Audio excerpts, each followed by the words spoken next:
Ladies and gentlemen, welcome back to the CSTV. I'm your host, Kathleen, a girl Toto, Madam CS, and this is the striker.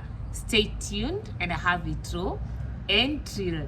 And the striker today, we are going to look at why William Ruto and the Kenya Kwanza government is actually panicking after Rigathi Gachagua, the former DP, gave out his presser saying that he would expose the government. He has a political plan, and actually even by the fact that he came out to address the nation after, being impeached, security being withdrawn, and even after being attacked at Rimuru and cutting short his tour of Nakuru and Moro, and he came out to speak candidly.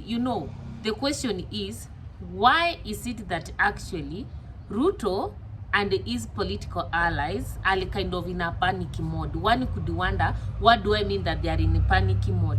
If you are very careful, or if you have watched Ruto's speech and those of the people close to him in the recent past, after Rigathi Gachagua addressed the nation, you can see people who are actually sending threats, people who are actually afraid of, they don't know the next move Rigathi Gachagua will make.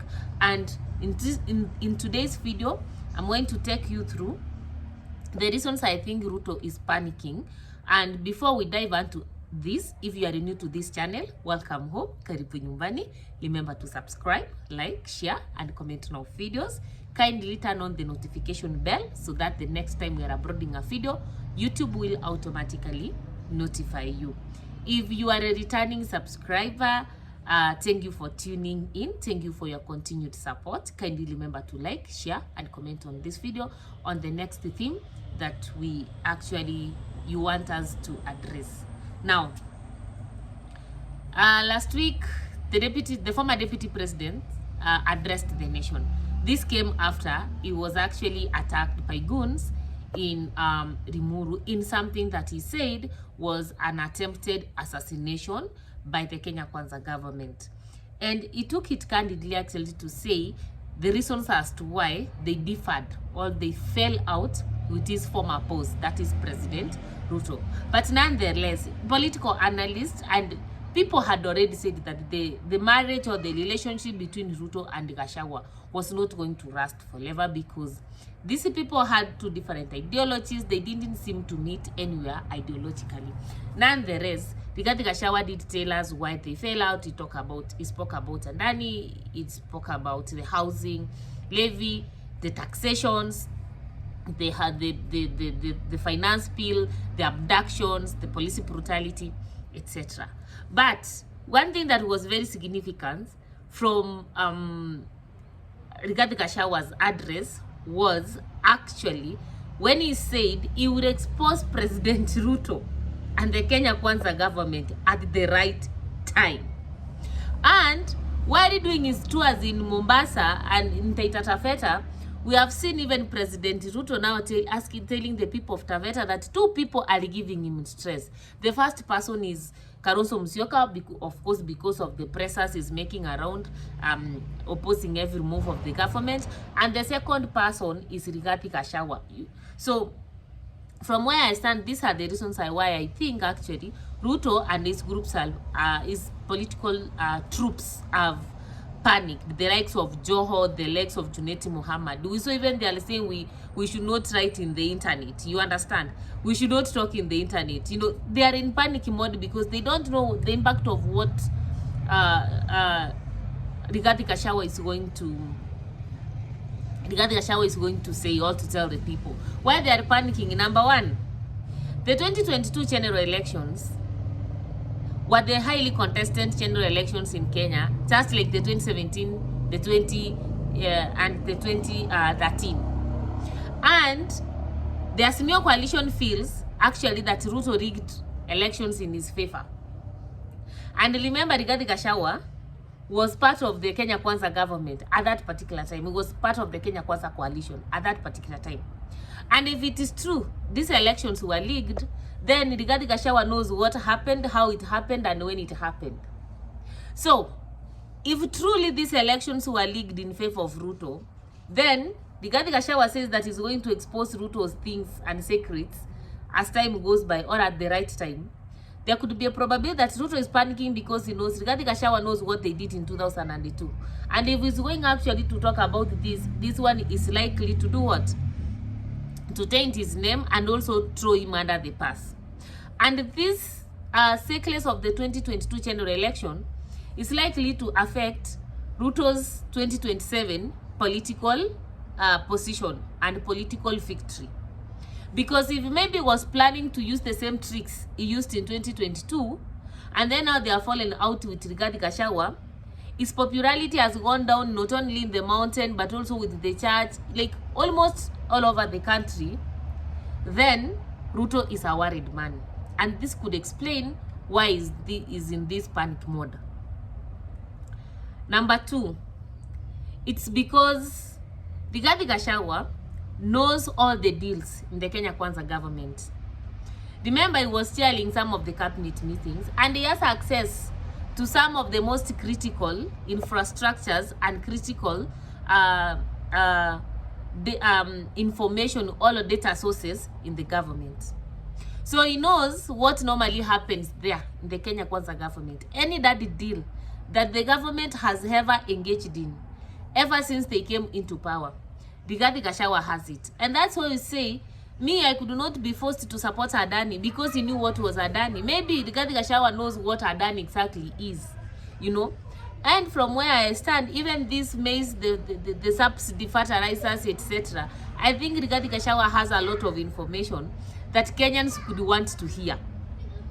And with their daddy deals outside there, with Gachagua, who is threatening to expose them, are meant to understand that actually Rigathi Gachagua is right now a threat to President Ruto's peace and his political victory and even his record as a president of this particular country.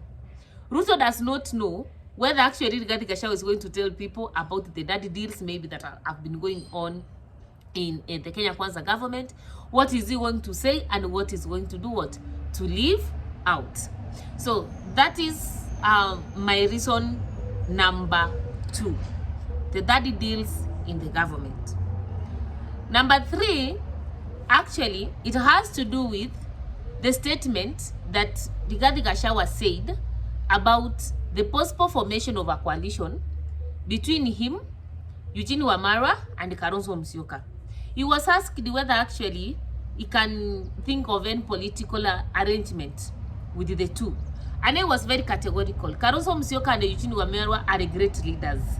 And I cannot say like I'm not going to engage with them. Definitely, I can work with them. And this now sends a panic alerts to Ruto. If Rigathi Gachagua decides to form a coalition with Eugene Kalonzo, and then there's a very big probability that coalition will have Uhuru Muigai Kenyatta, that coalition will have Martha Karua, that coalition will have Matiang'i, that coalition will have Morara bringing in the Gen Zs, and that coalition is likely even to have Wachakoya. And that coalition will be a coalition of so many people who have earned the trust of Kenyans against one man who has lost the trust of Kenyans. And that takes us back to 2002 general elections, when the entire opposition came together, put one candidate in front, that is Kibaki, and rallied behind him to remove the KANU regime from power. So Ruto is very much afraid. Remember, in 2002, he was actually with the regime of the time supporting Uhuru Muigai Kenyatta. And they saw how even the mighty President Moi was crushed by the opposition to pave way for President Kibaki. So when President Ruto hears that actually Rigathi Gachagua can form or can work with Kalonzo Musyoka and Eugene Wamalwa, is in panic mode, because in as much as all these people have declared their presidential bid, you know, Matiang'i, Morara, Karonso, Mother Karua, all those people, in as much as they have declared their presidential bid, and even Omtata, the truth of the matter is that all of them are not going to be in the parliament. The reality is that these people are going to form a coalition by the end of the day. And this coalition will be a coalition that will be determined to send Ruto home. Now, the Gachagua, who has worked with President Ruto, is in that coalition. We did not give out the secrets, and he will be beaten very early in the morning unless President Ruto changes his game plan. So those are my opinions. I think that's why President Ruto actually has panicked, and he has now entered into a campaign mode all of a sudden. I think the impeachment of Gachagua pushed him into the campaign mode, something he didn't expect. He didn't know that the road was going to be this rough for him. And I think from where I stand, President Ruto is even regretting actually that they impeached Rigathi Gachagua, and if he's given an opportunity to reverse the clock, I think he can reverse this impeachment, because this impeachment is actually doing him more harm than good. My opinion too. Your opinion in this comment section below. Kindly remember to subscribe, like, share, and comment on this particular video. Bye bye, and see you next time.